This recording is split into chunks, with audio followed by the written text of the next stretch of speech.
Don't know how many of you guys have read the Gathered and Scattered Church. Really encourage you to. If you haven't been able to thus far, I know life can get crazy in the spring. I would really encourage you to do so. And as always in Cultivate, we dig into some content on Friday night.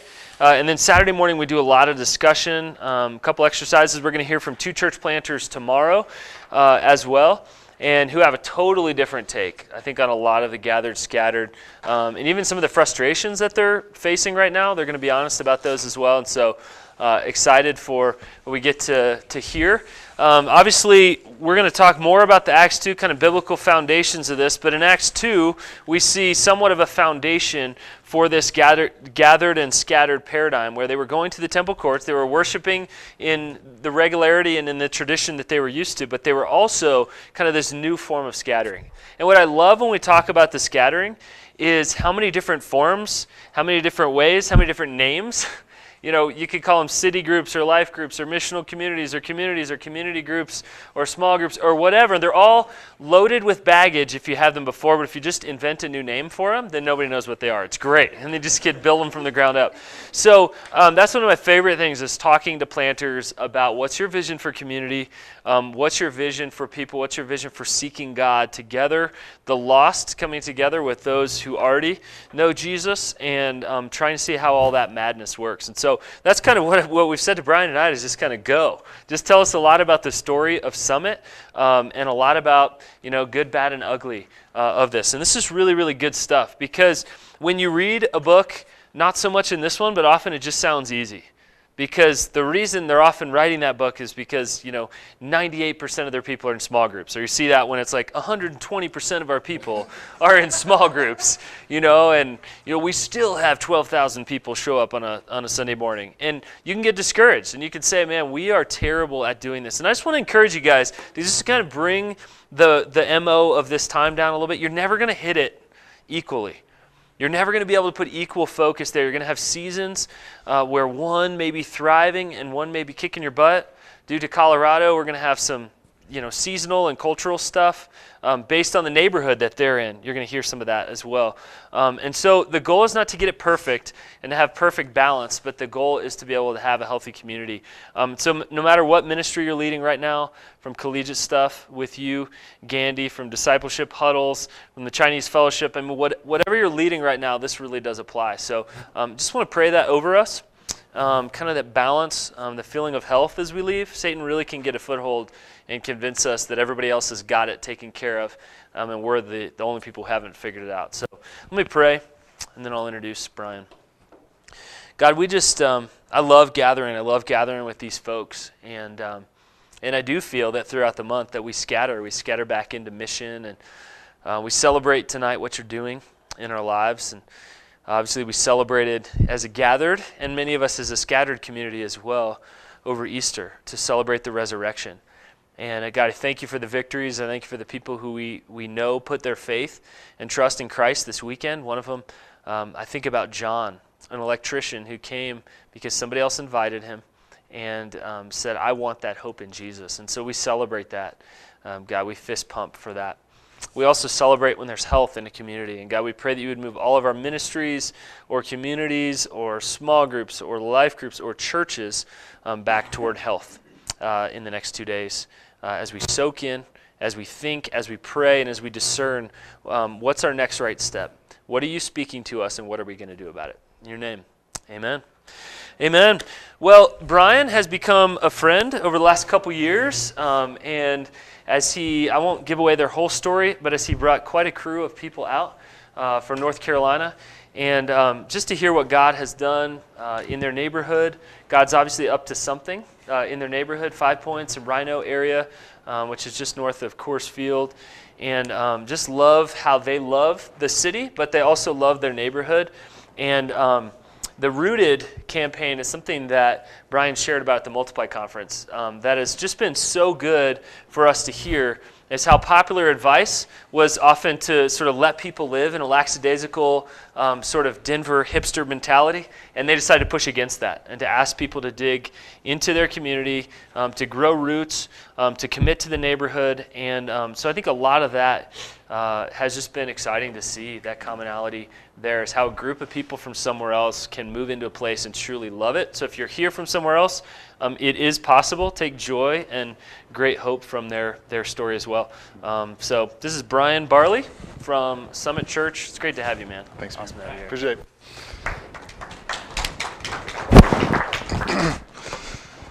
Good to be with you guys. Thank you for having me. So I'm one of the pastors of the Summit Church. It's funny that, Alan, that you mentioned Acts 2. That was really, when I think about our church, I think for any of you guys who have church planning or thought about church planning, like the new church doesn't start when you, gather for the very first time. I think for us, really the vision for our church was birthed, I think as soon as I became a Christian when I was 18.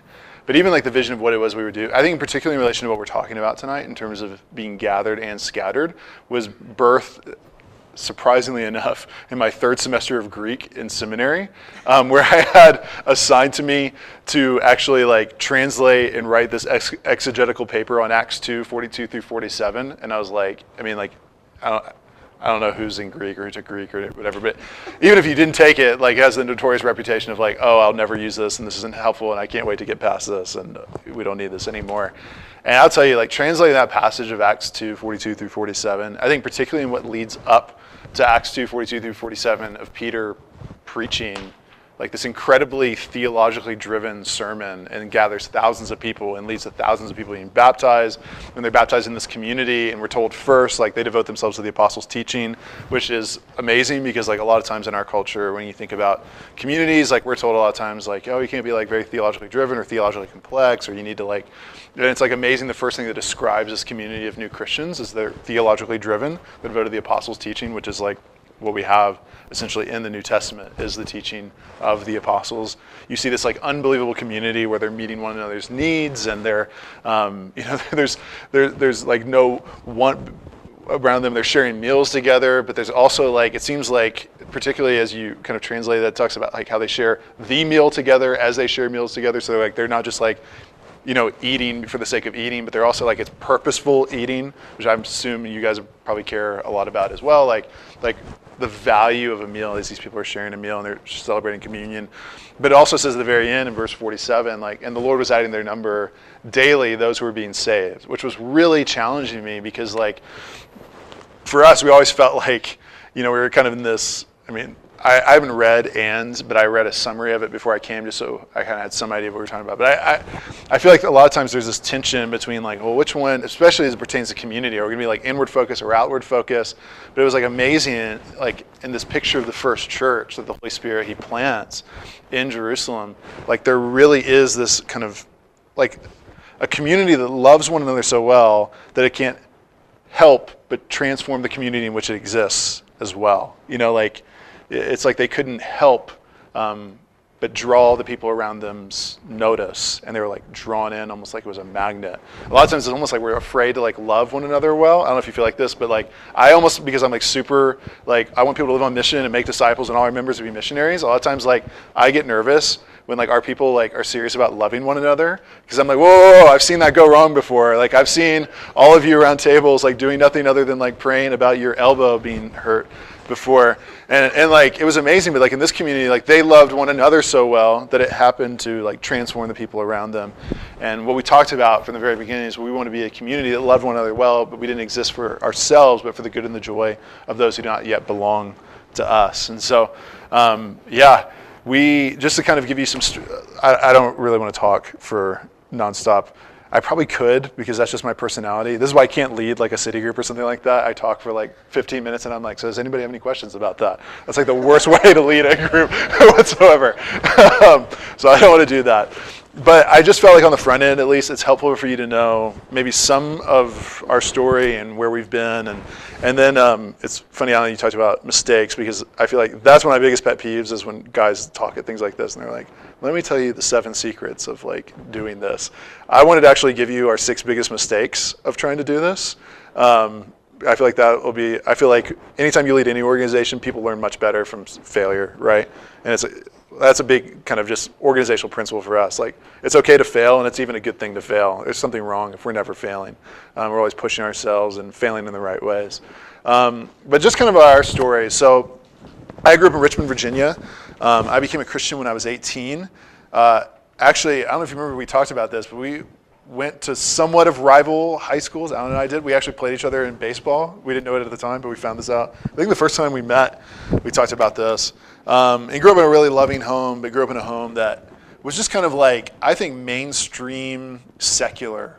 Like, I didn't grow up reading Richard Dawkins books or something like that. But like, we just grew up, like, church just wasn't, there was just other stuff we were doing. It was probably a lot of what people experience here growing up in Colorado. It's not like people were like antagonistic or hate the church. They're just like, I just got better stuff to do. Like, you guys do your thing, and we'll do our thing. That's kind of the way I grew up, and I became a Christian when I was 18. And went to the University of South Carolina, and all my friends weren't Christians. And I kind of, in my zeal and my personality, is like just crazy and over the top. And if I see a need, like, I'm going to meet it. I had all these friends who weren't Christians, and I couldn't get them connected to like a traditional Southern Baptist church around the University of South Carolina. So I was like, well, I'll start something on my own. Which is the way any like church planner starts, right? Like, you probably shouldn't do it, but like, you have this desire. And so I did. I started a Bible study for all my non-Christian friends in my dorm room, and I had read very little of the Bible. I had read a lot of C.S. Lewis, so I would like basically give like as much of Mere Christianity as I could, and it was terrible. It was so bad. Like, it was like I shouldn't have been leading, and I wasn't qualified, and it was a mess, and like, people were disappearing, and they're like, it was terrible. But I remember like thinking to myself, college is a big time of like self-discovery and what am I going to do with my life? And I remember just like even when we could have like 5 people into my dorm and like talk about Jesus, and even though it was terrible, like, I did so bad leading that thing. Like, I remember thinking to myself, I could do something like this. Like, I really would love to do this with my life. And I didn't even know if something like that existed. I had never heard of church planning or anything like that. But somebody told me I should go into ministry, and they encouraged me to go to seminary. I said, okay. I did, and church planning was a big part of the seminary culture we were at.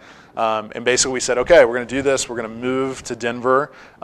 We were at a church in North Carolina at the time called the Summit Church as well. That had a vision to start 1,000 churches in the next 40 years.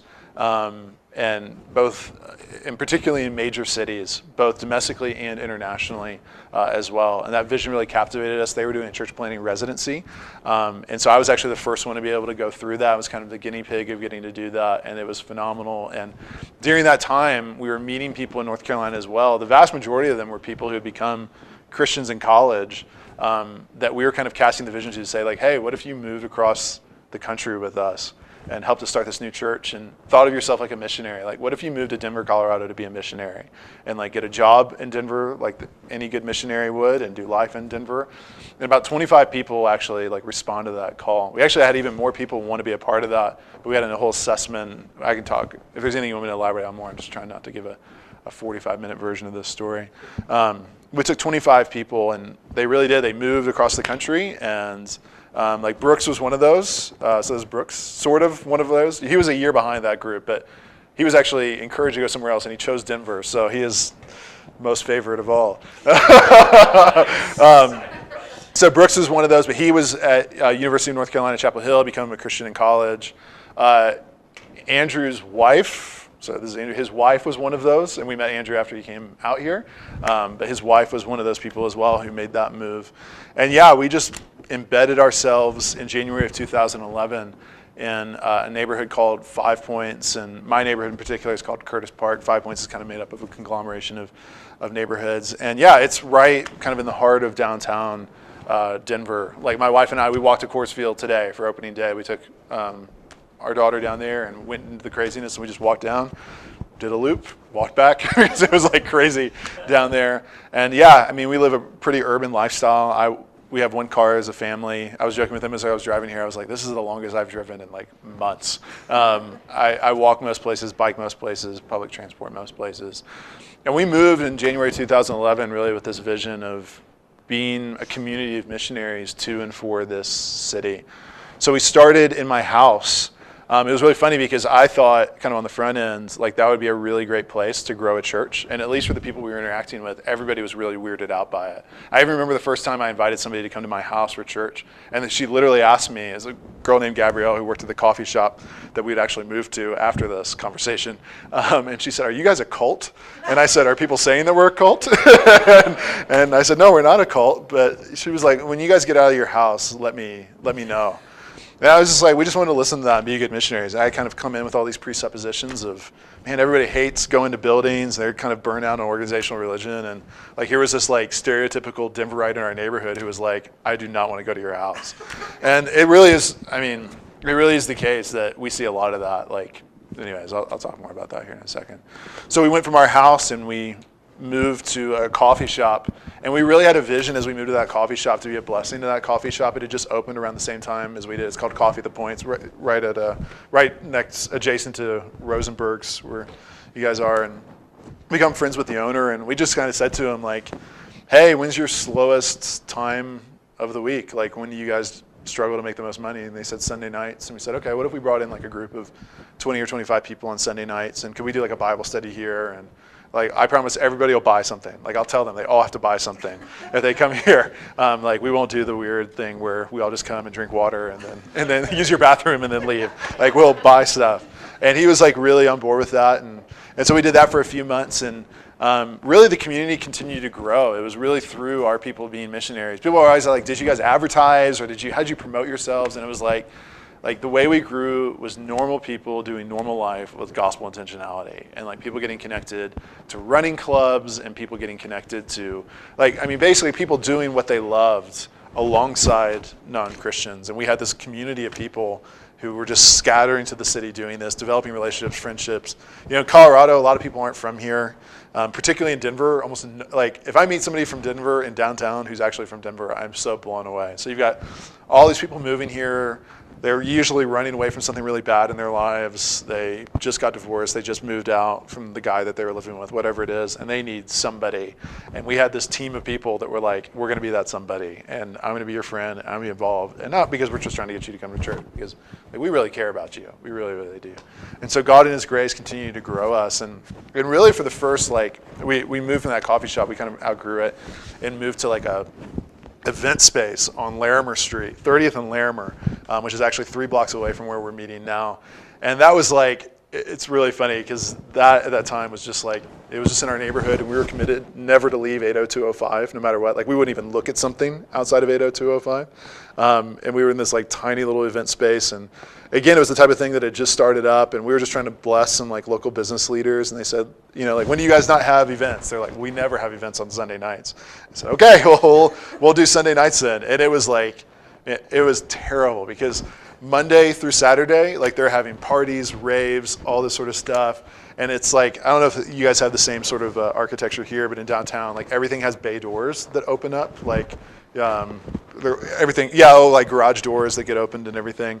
And we would open up that bay door, and it was like there was no telling what would come out. And it was just like, it smelled like weed and puke, and it was like, but this is our place and this is our home, and we're gonna gather here. And so we did. And then and really for that first like 9 months of our journey, I mean, really we were nothing more than like kind of like a Bible study. We didn't do any worship. We didn't do it basically one of our other pastors would get up and welcome people and try to, like, as best as possible, explain to people, hey, here's what we're doing, and just try to make it really kind of understandable to somebody who hasn't been to church ever, or they're there for the first time in a very long time. And then I would talk for like 20 minutes from the Bible, and I would usually ask, "Anybody have any questions?" And then be like, "Okay, we're all going to go get fish tacos afterwards. Does anybody want to come?" And most people were like, "Yeah, like fish tacos sound good." Okay, so we went and got fish tacos. And that was like the first 9 months of what we did. And basically after about 9 months, we grew to the point where it was like, I think we can like legitimately kind of do things that a church can do. But we always saw ourselves as the church as we were doing this. There was no launch date. There was no like, we're going to send out flyers and we'll finally be doing the real thing. Like, when we're making disciples with 12 people in our house, like, we're the church at that point. We even did covenant membership with 12 people meeting in our house. It's like, you're a member of the Summit Church. And everybody's like, "Isn't that weird?" It's like, no, like you can be the church when you're 12 people. Like, we're making disciples, and, you know, we're teaching the word, and we're trying to eventually sing, when it won't feel weird for us to be like 12 strangers singing together. But like we're on a trajectory to be able to do that. Now we took over this kind of warehouse in 3 blocks away. It's still in our zip code. Still can walk there, and walk there often from my house. And I don't know. I feel like it's always weird in this. Like, I don't want to be like the numbers guy. At the same time, I feel like it's helpful just to have like categories of where we are. And so for us now, like we've grown. So we're a little over 4 years old now. But really, I mean, we've only been here for 4 years. There was years of planning on the front end. So I don't know how old we are. But we just launched, so we were exclusively in evenings. We just launched a morning gathering about 8 weeks ago. We treated that like almost like starting a second church in our own building. That was the terminology that we were using, and very intentional about that.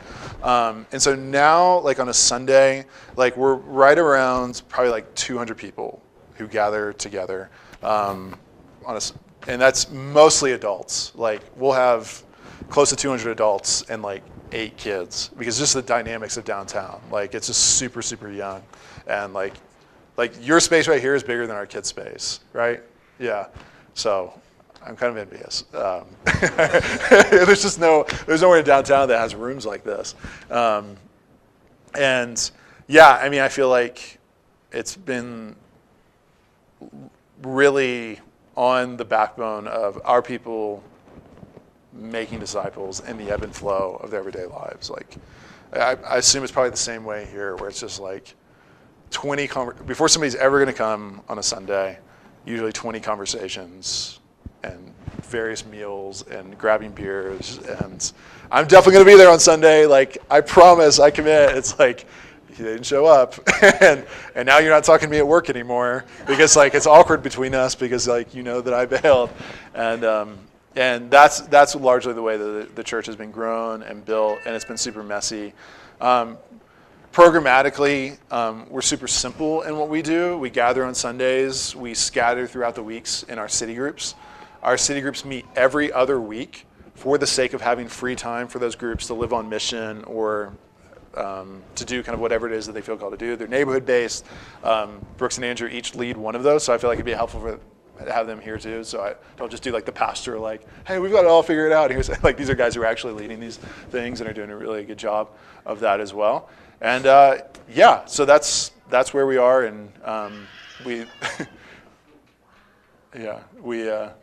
we love what we do. We're really thankful to be able to do what we do, and that's about. Yeah, so that's kind of about the dynamics of our church. We're now 2 gatherings, about 200 people on a Sunday. But I mean, the reality is like in Colorado, I mean, how many people does that mean that we're a church of? I don't know. You know, it's like I don't really know. We have 130 covenant members. We take membership really, really seriously. High commitment, high buy-in. We try to be countercultural in that. So that's our story at this point. So I saw kind of 2 things happening before we moved here. One was that it seemed like the conversation amongst church experts, whoever this was largely that you can't, like kind of church membership, that level of commitment is just a thing of the past. Like, I was reading George Barna's stuff and all this. It's like the church is dying. It's gone. Like, you have to think about church differently. You have to like empower the guys who are playing golf together to be like, that's your church. Like the organizational, I'm a member here thing is like gone, and it's a thing of the past. So I was reading books that were saying that. And then people were saying that's particularly true in Denver, where the one thing people in Denver are committed to is not being committed to anything, right? That's just Colorado culture as a whole. And particularly the people that we reach are people that chose to move to Colorado for a lifestyle, which was what makes Colorado kind of unlike almost anywhere else in the country. And as they chose to move here, the one thing they do not want is a weekly commitment that takes place on the weekend in particular. So for us then, really the umbrella of what it means to be a member is to kind of give yourself to the gospel, community, and mission. That's our church's values. With that, we have kind of 7 implications with that. So with the gospel, that we're seeing people give themselves both to believing, like we're not just a community, we're a community about a person, and we're pursuing him. So we believe and we pursue. That's the first part of what it means to be a member, the life of the summit. Okay, so you have to be perfect, but you are pursuing following Jesus in righteousness. With community, the vision is commitment and protection. So committing, saying like, this is going to become a major value. Like being there on a Sunday is going to be a major value for you. You being part of your city group is going to be a major value. Like I just even tell people in membership interviews all the time, like, hey, if you're kind of like planning to be here once every 6 weeks, whenever like the weather in the mountains isn't very good, like I would encourage you to keep attending, but you probably shouldn't commit here because you're not going to be able to like really live up to what it is that we're calling you to do. And even protection, just telling people like, hey, we're a family. Like we have a huge value of that membership at the summit means that we're a family with one another, and we take that very seriously, especially since most of us don't have our biological families close. And so with that then saying, you have a real vision to like protect and fight for this community. And then mission, the 3 components of that being a missionary first and foremost. And so that's huge for us, telling people like to be a member at the Summit Church is synonymous with being a full-time missionary to the city of Denver. In fact, even when we recognize new members, we actually commission them as missionaries at the end of our gatherings to kind of like raise the bar in terms of what we're doing. So like I think we have 3 people joining this Sunday. We'll literally bring them up on stage, and whatever pastor knows them the best will say, hey, this is so-and-so and so-and-so. They work here, and we all know that to be a member of the Summit Church is synonymous with being a full-time missionary to the city of Denver. And so I commission so-and-so and so-and-so as a missionary to the neighborhood they live in, to their coworkers, to their friends, like, let's pray. Like, that's the way we close for that value, as well as serving the life of our church and giving financially to the life of our church as well. So everything, gospel, community, mission, of those kind of core values, there's those 7 implications. The overall aspect of it is that it's giving up a lot, because to be committed to anything in Denver really is a sacrifice. But we also love it too, because it means that everybody there on a Sunday is there because they want to be, from the back to the front. So here's where I don't want to just talk for the next hour. So what I wanted to do was talk about what I feel like our 6 biggest mistakes have been. 3 in terms of how we gathered, and then 3 in terms of how we scattered.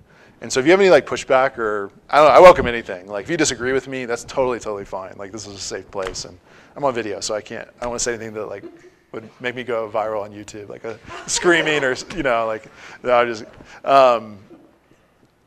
yeah. And then I was going to say 3 things like I'm really glad that we have done. Okay.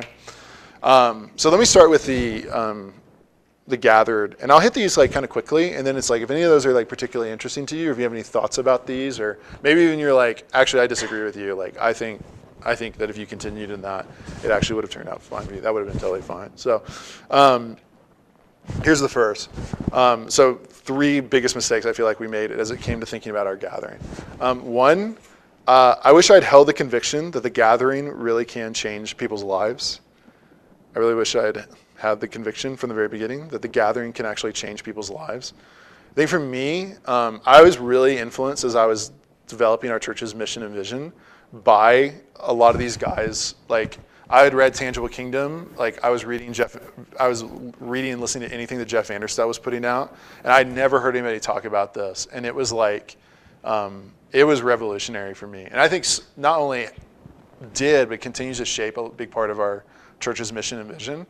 I think for me, I don't think this is these guys' fault, but for me, in reaction to maybe the way I'd seen church done, and then the way that I think a lot of times these guys talked about the beauty of their like missional communities and things like that, I kind of created this assumption within myself that like the gathering is like just for Christians, and it's almost like a formality. Like we have to do it, okay, we'll do it, but like, let's get to the good stuff. Like around tables, in homes, sharing meals. That's where lives are changed. And I was thinking about this as I was driving here.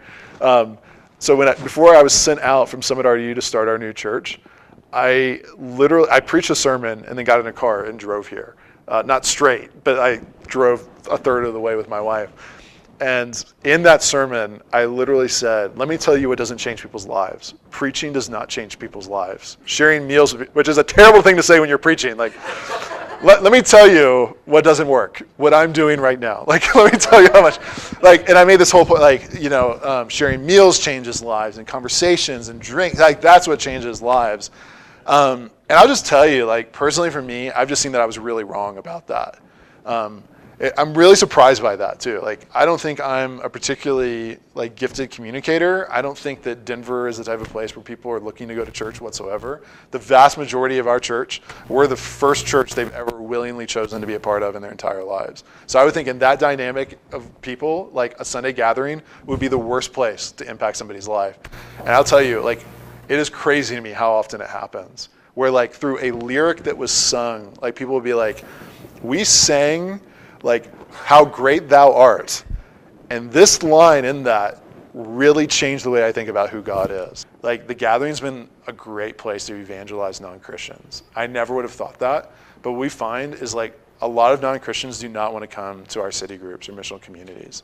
Like, especially in downtown Denver, people do not, the home is like a really intimate place to step into.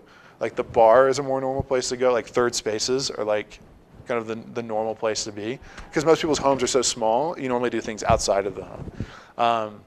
And it's just been really interesting to me, because I never would have thought that. Like, oh, I would have thought like, yeah, maybe this is a great place to equip people to go live on mission.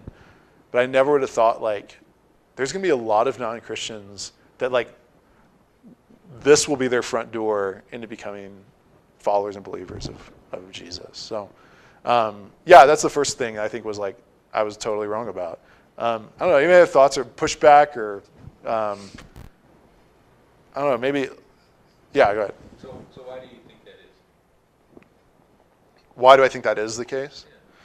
Well, I think one, I mean, I think it's biblical to gather, and I think preaching is biblical, and I think worship is biblical, and I think a lot of times, sometimes the conversation about those things has so kind of minimalized it. It's like, because we've seen it abused, we overreact, and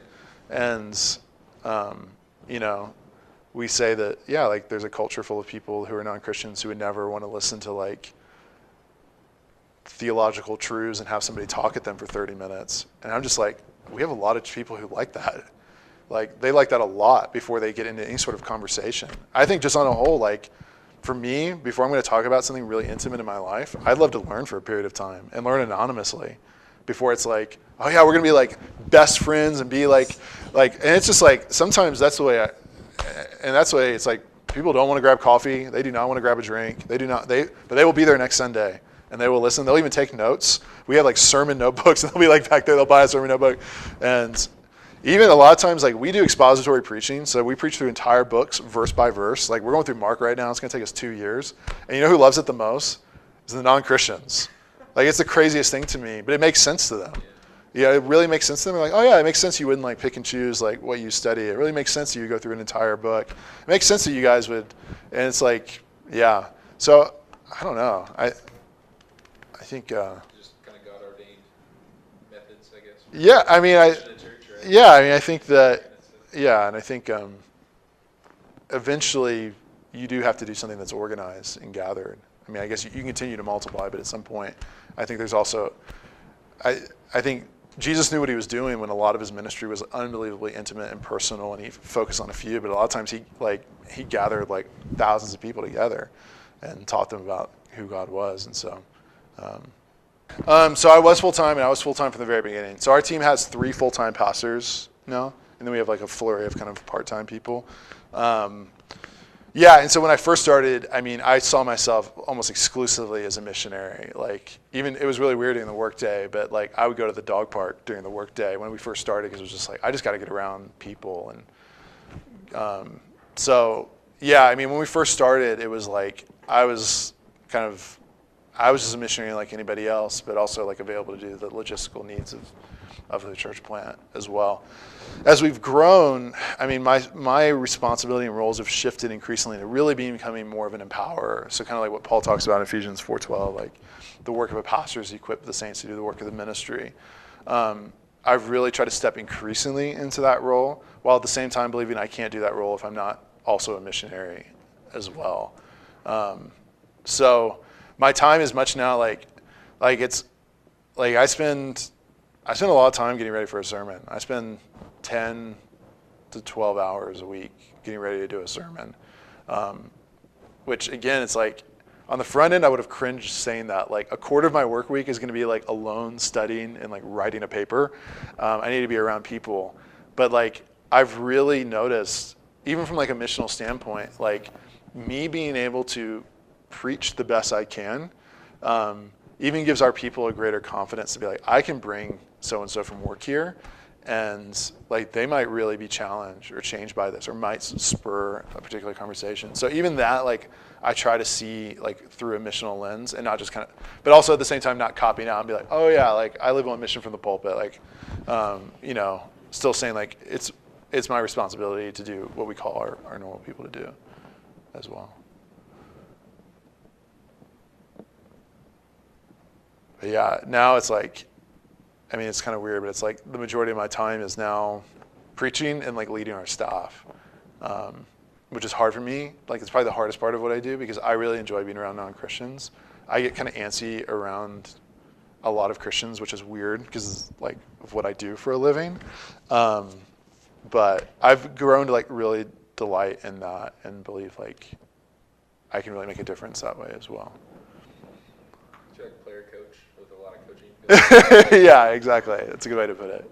Got like my tracksuit on. If you need me to like go out and play, like I'll take it off. Like, yeah. Yeah. The other thing I'll just say with that real quick that we've just learned is I underestimated the power that gathering people together can shape people. Like the way I would put it, and I'm straight up stealing this from James Smith's Desiring the Kingdom. Has anybody read that book, Desiring the Kingdom? You read that? Dude, that book is like one of the most shaping books I've ever read in my entire life. It is fantastic. And he talks about, basically the premise of the book is how we give ourselves not to so much, like where the church has failed is to kind of remember the Augustinian view in terms of like how are people shaped, and we're not shaped primarily maybe through our minds as much as through our hearts. Like we follow what we love, and if you look at gatherings of people, like they're shaping people to love something. And I totally underestimated the power of that. Like to kind of, to use a historical term, like liturgically shape people. I underestimated the power of liturgy. I'm not saying we're like a high liturgy church now, but like the power that gathering people together and putting them through ritual shapes what they love and what they're after. And I just kind of thought like, oh yeah, like this is just kind of like a big Bible study. And that's another area where I just like totally dropped the ball until this past year, where that I kind of had some of these thoughts, and then I read that book and I was like, those are the best books. Like you kind of having these ideas and somebody puts it in a way where you're like, oh, that's what we're not doing. So I would highly recommend that book as well, because it's just been super challenging. The second mistake has been, I wish I had known that the space we met in actually does matter.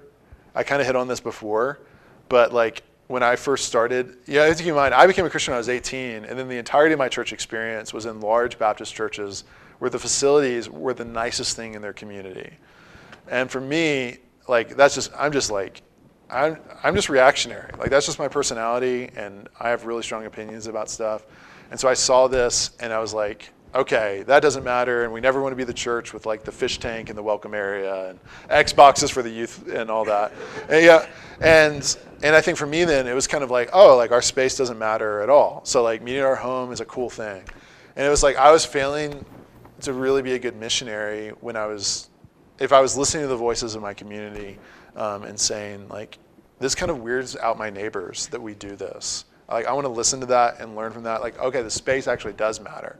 Even like for our first 9 months, like we didn't have any kid space whatsoever, which resulted in, as you can imagine, there being one child in our church for our first 9 months. We did childcare in somebody's apartment a block away from where we were meeting, which I'm pretty sure is illegal. That's the first year of church planning, is you just try not to get arrested a lot of times, right? And us starting to be like, okay, to what extent, like, do I think building, like, I don't care about buildings at all. I don't like talking about space. I don't like strategizing about space. When other church planners want to talk to me about space, I'm like, you have got the wrong guy. I do not want to talk about this. Leave me alone. But like the reality is like I was failing to be a good missionary when it was like, but I exist in a culture where space really does matter. Like businesses run out of people's homes in my neighborhood is not legitimate.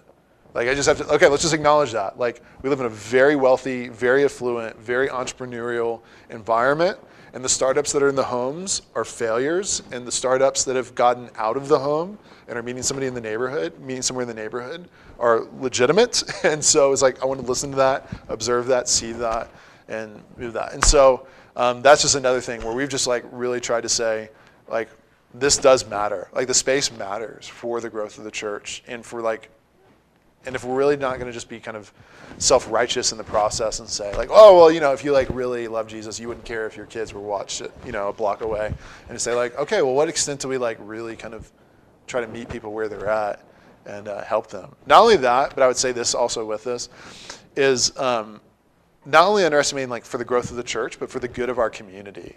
Like I've been totally blown away by how much our space has been able to bless the neighborhood that we exist in. So like we host now neighborhood meetings for all the leading business owners and entrepreneurs in our community. Like we're the most entrepreneurial, artistic neighborhood in Denver, and like once a month on a Thursday morning they will meet at the summit, and it's plastered all over Facebook, and these guys get together and they just love it. They're just totally blown away by it. And you say like there's other spaces in the neighborhood they can meet in. Yeah, there is, but we're the only ones who are neutral, because you got all these entrepreneurs who are trying to kind of set agendas for the neighborhood. They can't meet in their own spaces. So like we're like Switzerland in the neighborhood, right? Like we're neutral, and they come and they meet with us and or meet at our space, and we set up and we don't contribute anything other than we're just there, and I would never thought that like business owners would want that. Like the city is even like our entire neighborhood just went through like received a huge tax break.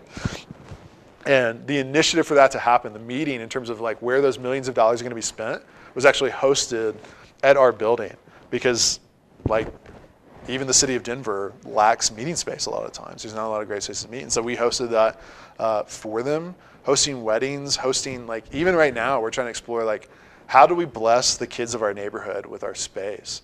Because like for me, I would have like the thought of being the church with like, I don't know, like the swimming pool and the gymnasium and like coming, like that was not exciting to me whatsoever. But I was talking to a friend of mine, Kino, who does a ton of work over at East High School with Young Life, and he's like, you know what the one thing like we need in this community is a space that's safe for young people to gather. Because anywhere else that young people gather at night in Denver is usually, particularly amongst kind of the high schoolers, is like really gang related, and like they just need a safe place to be able to gather. It's like, wow, I never would have thought like us having a space for that would have been good. And so I was totally wrong about that too. I was just like, it doesn't matter, it's stupid, we shouldn't be taking that seriously, but we've really kind of run into that as well. I think sometimes we have it easier because we have people who don't have like a whole lot of like I think it's easier to have people who want to come to a church building into your gathering. But if you're in like a de-churched context, like something like a home might be a much more refreshing environment where people are like, oh, okay, I've done something like what you're doing.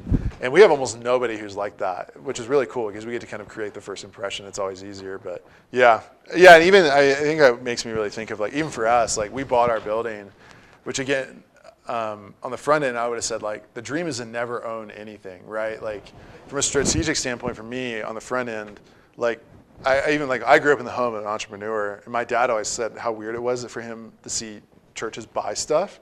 Because for him, it was always like, well, what happens when you need to move or change things or something like this? And that was always kind of my assumption, I guess, when I heard them about churches buying buildings. But then we're like in this neighborhood, and like all our pastors and people own homes in this neighborhood.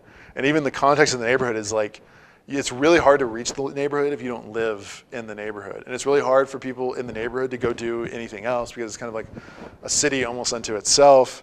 And it's like, we really not only need to live here, but gather here. Oh crap, like there's literally one building in the entirety of the neighborhood that like can be a long-term home for us as a church.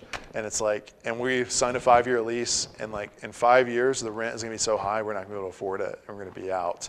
And it was like, so even a lot of that was driven from our particular, like, there's a lot of churches, and there's nothing wrong with this, that are like, oh yeah, we could move from 5 Points to Lodo, or we can move from Lodo down to, up to the Highlands or something like that. Like for us, we felt like for our unique calling was like, we come for this zip code, We don't even look at buildings outside the zip code. We never did. 80205 was it. And if somebody showed me something, I was like, no, sorry, we're not. It's just not even an option. So that was part of the kind of the vision behind that as well, yeah. It's really weird because it's like, I feel like 75% of our people could probably like bike to the church if they wanted to. And like 25% come as far north as almost Boulder and as far south as almost Parker. Like it's the weirdest thing. So with those people like who are far away, like I don't know what to do with them. I still don't. Like I could tell you what I think I should do with them, but like those people never stick. They just like, they either move to the city or they like disappear. And they're like, I just can't do this drive anymore whatsoever. So yeah, I mean, it really has become, I mean, part of this has been with our city groups. So as we scatter, our city groups are neighborhood focused, and we've left the zip code with our city groups. And to give those groups like the permission to really like, hey, impact the community that you guys are in. Like Brooks' city group is not in 80205, but we're not like, oh yeah, you have to do something. But like he's still downtown as a whole. So I think for us, like one, just having a huge emphasis on like first impressions, like when somebody comes to the gathering. You know, for us, the church that we were sent out of, it was more of like they had a fantastic first impressions, welcoming, greeting culture. But I think it was more of like they exist in this very professional culture. And so it was almost like we need to like be able to mirror like our excellence. Like Starbucks is excellent at this, and so we're going to be excellent in the same way. For us, it's kind of more, it's more because like we just know it sucks to show up somewhere where you have no idea what's going to happen, right? Or it just sucks to show up somewhere where you don't know people. Like I meet people for a living, and if I go to something where I'm like I don't know the majority of people, like I just freak out like internally. I don't show it, but like I'd much rather be in the corner on my phone and not engage. And so just creating an environment where I think like really personal people are really good at meeting people for the very first time and helping them get connected and know what's going on, and hey, like in an authentic way. I think kid space really matters. It really does, and we're learning this more and more all the time. I think particularly if you want to be a multi-generational church, we're even learning that right now in the hard way, where it's just like we're gonna have to make some really difficult adjustments if we're not gonna be a church of kind of like young disgruntled hipsters, like right, like even like what Alan referenced. Like for us, we had this thing we call the Roots campaign. The vision of the Roots campaign was very much to like have people put themselves in the neighborhood for multiple generations, because everybody would leave all the time once they had kids. And I say, well, like we have to do our part of it too, to say like we have an environment for you to raise your kids within as well. So I think kid space really matters. Yeah, for us, we're kind of like intentionally non-professional about it, because it comes off as a little bit like corporate-y, and like we exist in a neighborhood where it's like that's the challenge for us. Like we want to do things really well and have like excellent space, but also be like non-corporate about it.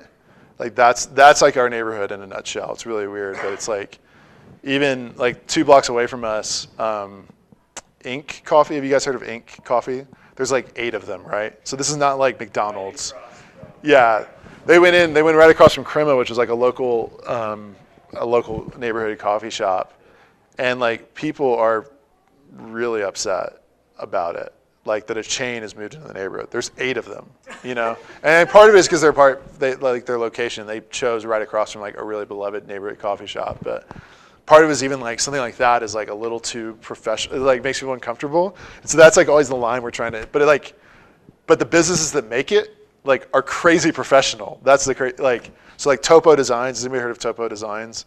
Like that's headquartered in our neighborhood, and they're becoming, I mean, one of the leading, like my bag over there is Topo Designs. I can never afford it, but one of our people runs the store there, and he was my intern and gave me that as a gift. So, but I was there today, and it's like, it is crazy how professional it is and how well done it is, but it's like, it's also so we're trying to create that environment where those two weird things kind of exist simultaneously within one another. Like, I really love my neighborhood. It's not hard for me to live in it. That was one of the criteria, even as we were picking like where we would plant. Like my wife and I were just like, we were just like, where could we raise grandchildren? That was what the question we were asking. Like, we really love this, which is really funny because there's so many people who hate our neighborhood. They're just like so uncomfortable in it, and that blows me away. But like, it's kind of cool for me because I feel like it's a reflection of God's like unique calling on our lives. But yeah, I'm not a hipster. I'm not particularly cool. Like, I see things that people in our church are passionate about, like a Tom Shanks. And it's like we've got like people who are just crazy, and I'm just like, I love you, but I don't care as much as you. Like, I'm gonna eat meat. I'm sorry. Like, it's delicious. But we also have vegan bread for communion when we do it as well. We really do. That's not a joke. And so, yeah, I mean, I think in some ways, like, I think the big thing for me is, so there's things that I naturally love about a neighborhood. There's things that are naturally puzzling to me, and I naturally even like disagree with very strongly. But I believe that even the things that are being expressed incorrectly are the longing of a universal human heart level craving. And like, I love that about that person. Like, our city is crazy sexually active, but it doesn't, and I don't agree with it. I don't think it's a good thing to have sex before marriage. And like, I talk about that crazily enough. But like, I believe it's not because these people hate Jesus and hate traditional morality. I think they long to belong, and I think they long to be loved and to be cared for. And I've had them in my home enough times to see like, that's really the case. These aren't terrible, terrible people. They're just people, in the words of C.S. Lewis, their desires aren't too strong, they're actually too weak. And to say like, okay, like, I affirm what you're after, and let me tell you, like, there's actually something better. So, yeah.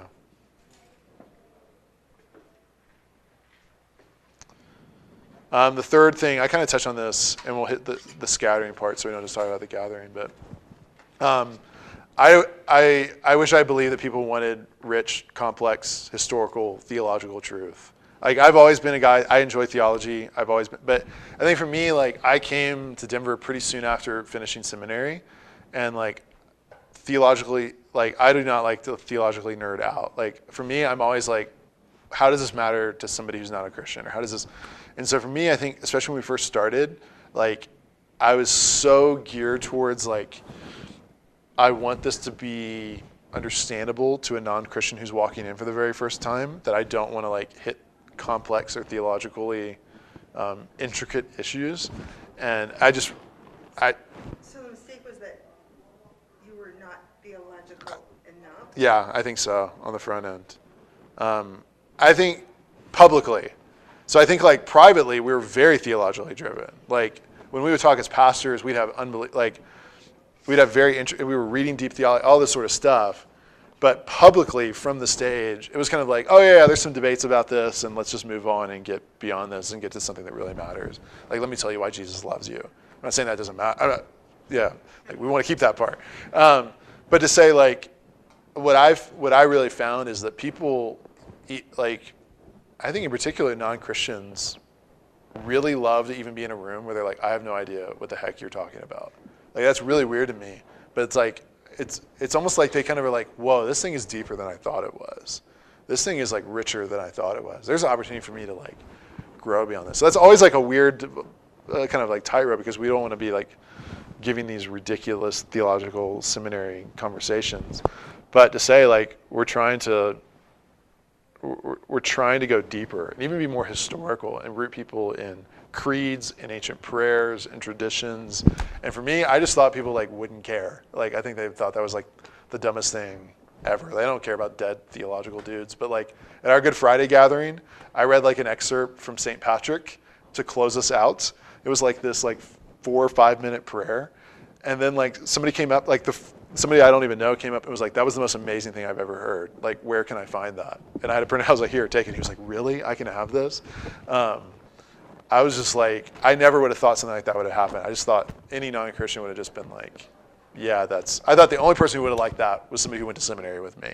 But it's like, no, like the people in our community, like, they love that we teach the books of the Bible. We love that we challenge them to take notes.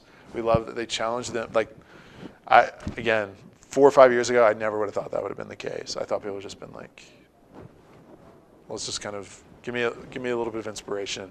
Help me understand this. I am no sociologist, but here's what I see from my own experience, is I think the quantity of people who are following Jesus or like part of church is going down, but the quality is going up, even for the person who's maybe seeking. So like, I think, like at least in Denver, I joke about this from stage all the time, where I'm like, if you're here and you're not a Christian, we are literally your last resort. And people laugh because they're like, yeah, you're right. Like, I tried everything else, and I'm finally here. And I think somebody like that is like, I think they're a seeker in a way that like Willow Creek and those other guys, like, were not seekers. I think before a seeker was just kind of this very vague, generic, yeah, I need like a little bit of inspiration in my life. Like what we see is there's people who seek, but they like need something. Like they need something substantive and life-changing and rich and deep, and that they can like anchor their souls on. And so I think it is changing. And I feel like I read studies about this as well, where people are saying like the number seems to be going down as far as people who are going to church in America, but the people who are part of churches in America, like their commitment, their devotion, is. So it puts more. So one, like the sermon series are almost exclusively based on books of the Bible. So we're typically teaching through books of the Bible at a time. And with that, like being really comprehensive. And so as we're going through a book of the Bible, like everything in the life of our church is geared around that as well. So even like, so for example, we just started the Gospel according to Mark in, when did we start that? February? So I'm like, what are we doing? So with that, I'm preaching, or whoever else is preaching. We also recommended 3 Mark-related resources alongside that. One on the historicity of the Bible and of Jesus. One, Tim Keller's The King's Cross, which basically walks through, it's almost like a devotional book, walking through the Gospel according to Mark. And then I also recommended the most theologically rich commentary that I'm using to prepare and study. They're like $35 each. They're thick, super impressive, and people bought them. Brooks bought one. He has one. We have like sermon notebooks. Our city groups, when they gather together, a lot of times they're around that as well. We also do what we call equip forums about once a month that are also dealing with maybe practical issues that are being raised within the book as well. So I actually we did like a 2-hour seminar on the gospel and homosexuality last month. Most stressful thing I've ever done in my entire life. But it was just like, so we're just trying to do that. And I don't know, what else? Do we do anything else? I mean, people are always discipling one another as well. Like the 3 of us, we're reading through Tim Keller's Center Church together right now. That's like a monster of a book. Yeah, so even now, like we do a weekly blog. We're on a Monday. And a lot of times there'll be things I can't cover when I preach. So like in the Gospel according to Mark in the very beginning, there's a lot of like spiritual warfare, right? You got like demon. And I'm just like, okay, we can't do like a 1 hour, like, does Satan really exist talk, but I'll just even in a sermon say, hey, tomorrow on the blog, I'm going to post a 3-part systematic theology from Wayne Grudem about understanding spiritual warfare, Satan, and demons. So if you want to go there, check it out. And people go there. And yeah, I mean, for me, what I see, and this is where it's hard for me to think outside of, I think not just in our neighborhood, but really Denver, is I think somebody in Denver who's in church is only there because they want something more and real. So we don't have these people who are just like, oh yeah, I grew up going to church and I'm looking for the best church and you guys have this. So like we have almost zero of that. And so what I see almost exclusively is people who want more. But I also don't know if that's, what do you guys see? Do you feel like that's the case? And I feel like that's a gift to us, by the way. I think it makes our jobs much easier. So as hard as things are for us, I feel like that's like one of the things where I'm like, oh, I would do that over anywhere else. So from the scattered piece of things, here's 3 mistakes that we made. One, I wish I hadn't believed that scattered community was so meaningless or easy. I kind of hit on this earlier, but like for me, the thought of like people getting together in people's homes did not seem like that big of a deal to me. And like for me, I was always like mission. And I think for me, we plowed over a lot of people and burned out a lot of people because it was like, yeah, who cares if you need friends? Like I don't care and nobody cares. Who are you impacting? And there was a real like militant posture in my own heart. And I think I just underestimated, like, it's a hard thing for people to have friends. And it's not only like, and it's a good thing when people have friends. Like, it is a gift of God when people have friends. And I don't know, I feel like a lot of this, especially like if you're leading in a church or if you're a pastor in a church, like I feel like our biggest problem a lot of times is having too many people in our lives. You know, like we're always like, no, I can't be your best friend. No, I can't get with you all the time. Like we're almost like trying to push people away a lot of times. But that's like the 1%. Everybody else is like totally isolated, totally alone. At least in Denver, it's like we talk all the time. Like people live close to one another, but they're not close to anybody. Like people are close in terms of proximity, but not in terms of relationally. And like I don't know. Like I'm just honest. I would read the parts in the New Testament like the first part of Acts 2, or it says, okay, they're committed to truth. Yeah, they're community, and they like took care of one another and loved one another. Yeah, let's get to the mission part, right? Or like Paul in Galatians. I remember I had a friend of mine who started a church in like right in downtown Washington D.C. and I was asking him about core values, and he says one of them is when Paul in Galatians says, "Let us do good to everybody, particularly those who are of the household of God." And when he told me that, I was like, I didn't say this because I can censor myself a little bit, but I was like, that's the stupidest thing I've ever heard. Like, that does not grow a church. Like, let me tell you that. Like, there are churches full of people that are prioritizing the household of God, and they're dying. And we've all been part of them, and we've all been in the Sunday school class. And I would just wish, like, last year in particular, like, was a time of real personal reformation to be like, it's okay for us to love one another and not always be like, but like, wait, who else are you loving? Who is else out there? And just trying to be like, let's really take care of one another and like trust God with that and not be like, wait, if we don't add on, but if you love each other too much, we'll become inwardly focused and we'll do all this sort of stuff. It was just, again, I know that churches do have that problem, but for us, like we were plowing over people in the name of mission. And we wanted to continue that, and we have to be. Maybe that's part of the gift for us is like we have no option other than to be missional because we die if we don't be, if we aren't. But I just wish that like I hadn't been so negative about communities that gather and like Christians love each other well. I mean, I think from a leadership, well, I think you give yourself, I mean, if you're talking from a pure leadership strategy, I think you give yourself permission to have your own friends. Like me and my wife had a lot of conversations about that. Like, do other people pick who our friends are, or do we pick who our friends are? Do we ever have space where we can kind of like turn off from like not doing enough? Like for me at least, I just think sometimes I love the missional movement. I really do. Like my faith was born out of it. But I think sometimes it's a new legalism where we can never feel like we're doing enough. And there's some aspect of the gospel that says like the reason God loves us is not because we're good neighbors. Like the reason God loves us is not because we won these many people or even grabbed drinks with us many people. Like these are implications of why God loves us. They're not why God loves us. Like God loves us based purely on an alien given righteousness of Jesus. And to say like, okay, that in some ways is going to drive me towards activity, but sometimes it's going to drive me towards rest.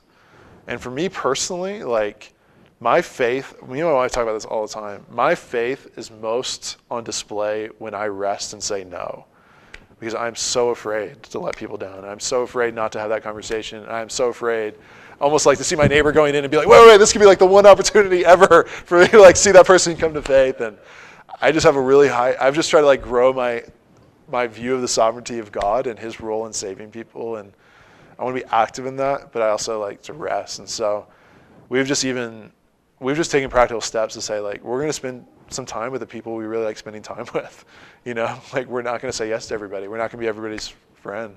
We're going to be a piece of what's happening in Denver, not the whole thing, and like rest in that. So, but I am tired.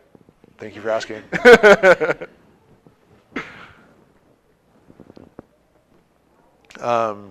And then the last two, these last two are kind of two sides of the same coin.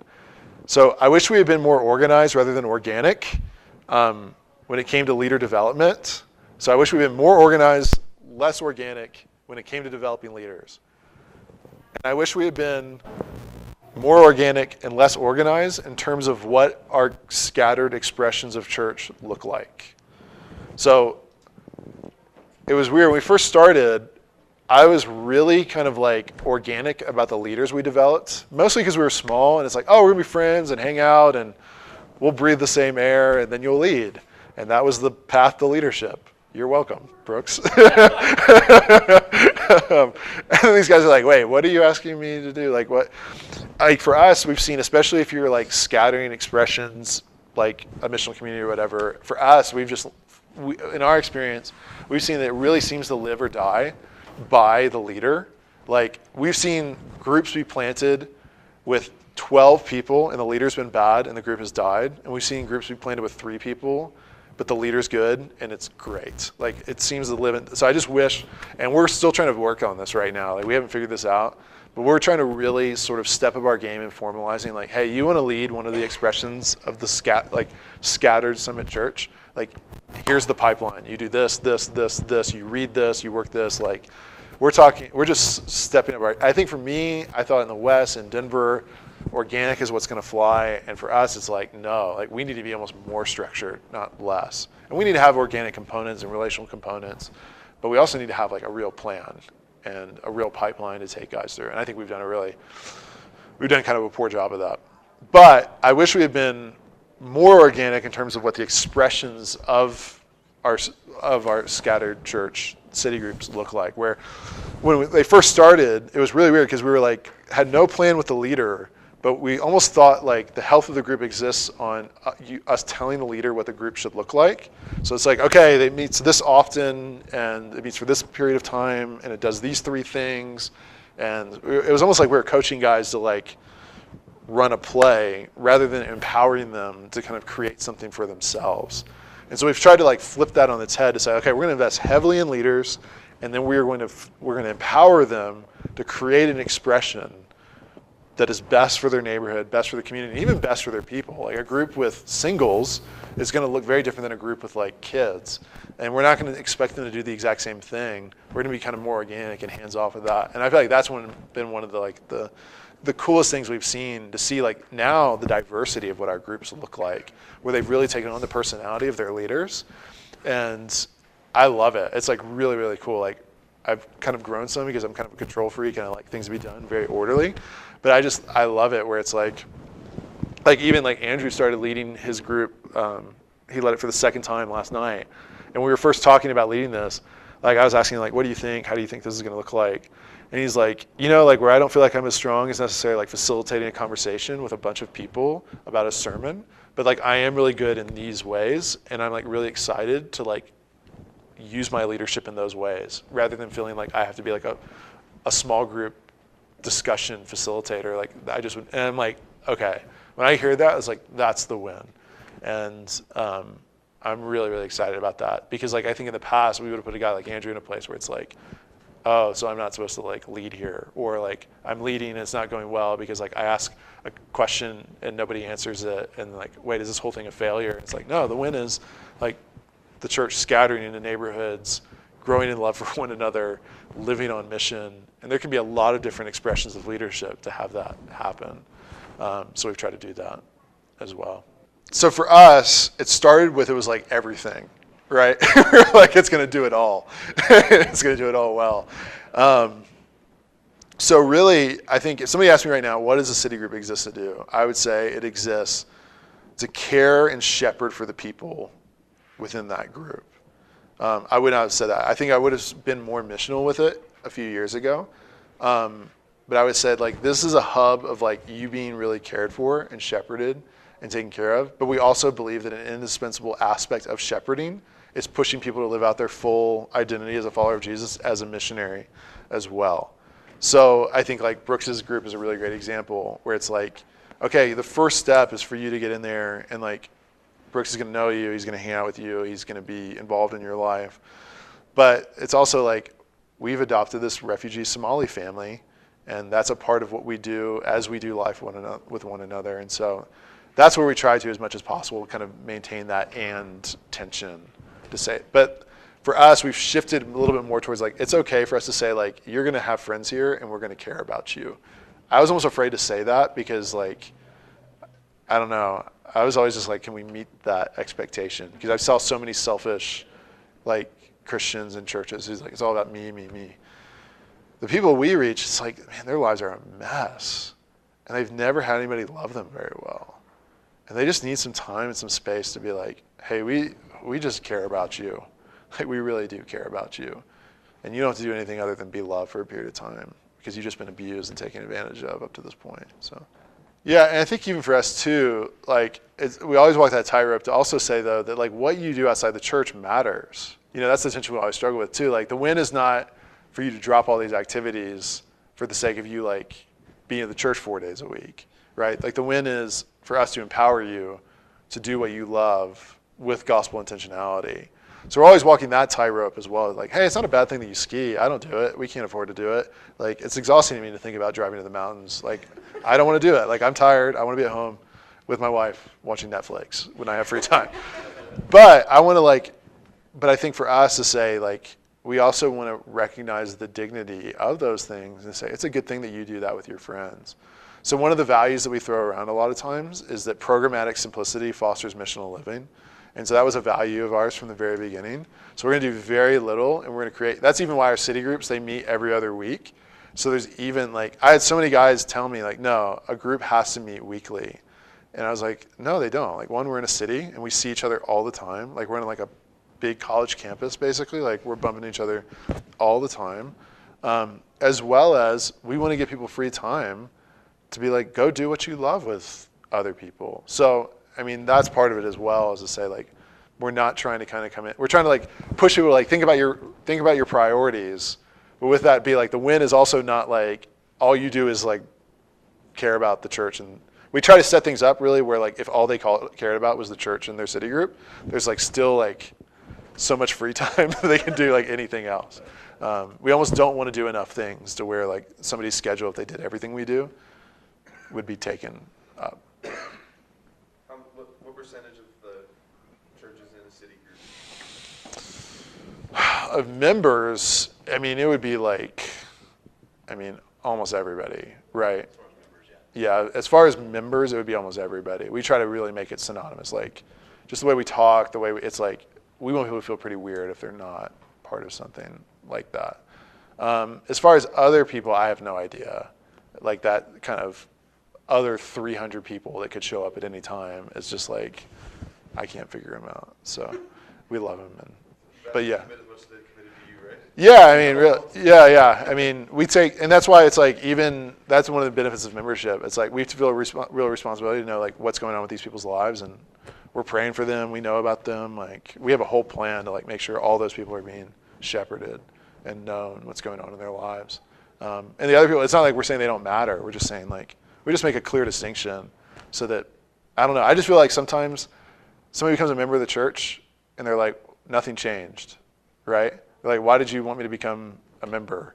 Other than I now get these envelopes in the mail to give you money. It's like, that seems like I'm missing out. It doesn't seem like it's better for me. It seems like it's worse for me.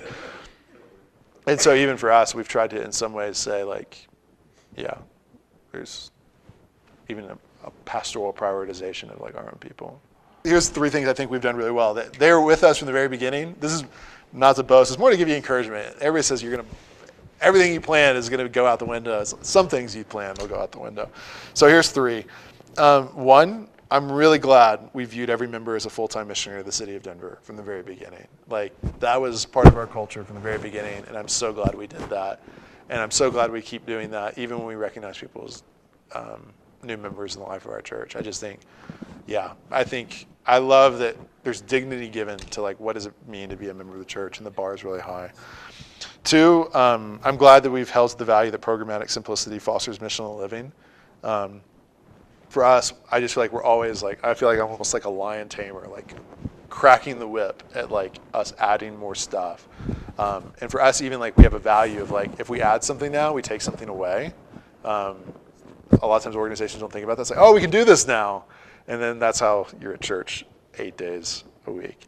And so for me, I'm always like, okay, we can do that, but what are we going to stop doing? It's like so frustrating, so hard, because it's easier just to do everything. And a big part of my job is still just being like, no, that seems like a great idea, but we're not going to do that. No, we're not going to think, yeah, fantastic. If you want to organize it, you have a great house, or why don't you, there's plenty of other places. Go meet at the library, go meet at the park. And I'm just really glad that we've done that and kept to that. And I think it's just kept, it's crazy because people like don't want it, but they want it. You know, they like, people think they just like, I want more, I want this. And it's like, you don't want that. Like part of leadership is like giving people what they want, even if they don't know they want it. So I just feel like I'm always doing that. And then third, I'm really glad we created a gathering that prioritized and contextualized for non-Christians without compromising. And so I feel like that's what's been really cool for us is like, what I do really love is that from the very beginning, we had a vision to have non-Christians come to our gathering and to understand what's going on and to be challenged and to be spoken to. Again, Tim Keller, who's just like, he's Papa Bear, I feel like, about all like church planting stuff. But like Tim Keller, if you've ever listened to his lectures on preaching, he talks about like always preaching like your neighborhood is in the room. And so if you're going to talk about a controversial issue, I mean, the text, if you're preaching through books of the Bible, is going to take you there. But to always say like, okay, it's not an us versus them. It's like, hey, you're my neighbor, and I'm going to talk about this like you're my neighbor. And so it's been really cool now, being like 4 or 5 years in, and like I've talked about some really hard stuff. Like I would definitely avoid it. It's one of the reasons I preach through the books of the Bible is because like I would not tackle it. But like we needed to have that conversation. Like we need to have the conversation about homosexuality. Like our people needed to be empowered to think about what's going on in Indianapolis and Indiana as a whole right now. I would have never chosen to do that. But at the same time, like I'm really proud of the way we had the conversation where I don't feel like we compromised biblically, but at the same time, like not only did I speak in a way that like my gay friends and neighbors would be there, but they were there. Like they literally were there. Like David was sitting 4 rows away and looking at me the whole time. And I love that we've created an atmosphere where after that conversation, be like, man, like he says to me, like, I don't agree with you, but like I've never really been treated with that kind of respect before. It's like, oh, like that seems like the way of Jesus, right? Like radically uncompromising, but like radically surrounded by messy people as well. And I think that's been kind of a mark of us from the beginning. So I've really enjoyed that. I've been thankful for that. So we always ask the question, what would it be like for somebody to we always try to think like, what is it like for somebody to come here for the very first time? And particularly not just for the first time, like they've been looking at other churches, but like they have not been in church in 20 years, or they've never been in church. What would this be like? And so we do that. When we gather in our welcome, and even it's just like little things, like in our welcome, like Andy, one of our other pastors, is very intentional to speak to people who are there for the first time. Even like when we read the scriptures together before I teach, and we have Bibles provided for people so they don't feel like, oh shoot, I didn't like bring something I was supposed to bring. And then we also tell people like the page number, even like little things like that. We're not like, oh yeah, turn to Mark, because it's like somebody who hasn't been in church, like, what is Mark? So it's like, okay, turn to page 605. Like even just little things like that. We're just always like, and then in the preaching, like we prepare sermons as a team. So on a Wednesday, I actually read my manuscript to our team because I have a huge value. I just want team in everything. Like I never want to do anything alone. And where those guys help me the most, so it's Andy, one of our other pastors, Justin, one of our other pastors, and then sometimes it'll just be a random person that we just invite and bring in. And where Andy and Justin are really good is they'll be like, I'll like make application, and Andy will be like, well, actually I had a conversation with somebody this past week, and they said the exact opposite of that. Have you thought about that? Or Justin will be like, hey, we have places where we're trying to live on mission. Like for the first few years of my life, first few years of my life in Denver, it was in my CrossFit gym. Andy or Justin, who were also at that gym with me all the time, would be like, hey, so if Georgia shows up on Sunday, would what you just said make sense to her? Or how would you say it to, like they just ask me that question all the time. If Ryan was there and you guys were grabbing coffee and you were talking about this, how would you say it? I'm like, oh, it's just like recalibrates me. Because when we preach, typically we don't think that. We don't think about people. And it really helps. And they're just like, those are the guys that are always just like pushing in on me to like hold me accountable to make sure that's happening too. So that's just a culture that you guys have fostered. Yeah. Yeah. And yeah, I mean, it's not like a super seeker sensitive, like the same gospel presentation every week, but it's just saying like, okay, when we use theological, we're just going to explain things. Like this Sunday, I'm going to talk about syncretistic religion, but I'm not going to like be like, oh yeah, everyone went to seminary, right? It's be like, no, you do this, and here's how this makes sense. And like, oh yeah, everybody's syncretistic a little bit in terms of how they understand their faith, and yeah. So like, I would really just encourage somebody to know that this is a journey that makes you love Jesus a lot more and make you believe what you always claim to believe. And I think a lot of times the one piece of advice is like, prepare for the worst experience of your life. And it's hard. Like we have suffered in ways I never thought I would suffer over the past few years. But like the preciousness of Jesus has expanded so much more than if we had lived this kind of safe, insular life. And so Jesus says this, right? Like, don't feel sorry for the person that gives up everything for him, right? Like, we feel sorry for the one who like holds on to their stuff. Like, lose your life for my sake and you'll truly find it. So I think more than anything, I just say like, look for that and understand like that's what he's doing. Like, that's the deepest joy in all this. And yeah, the win is not the big church or making it. The win is growing in love of him, and he will do that no matter what happens.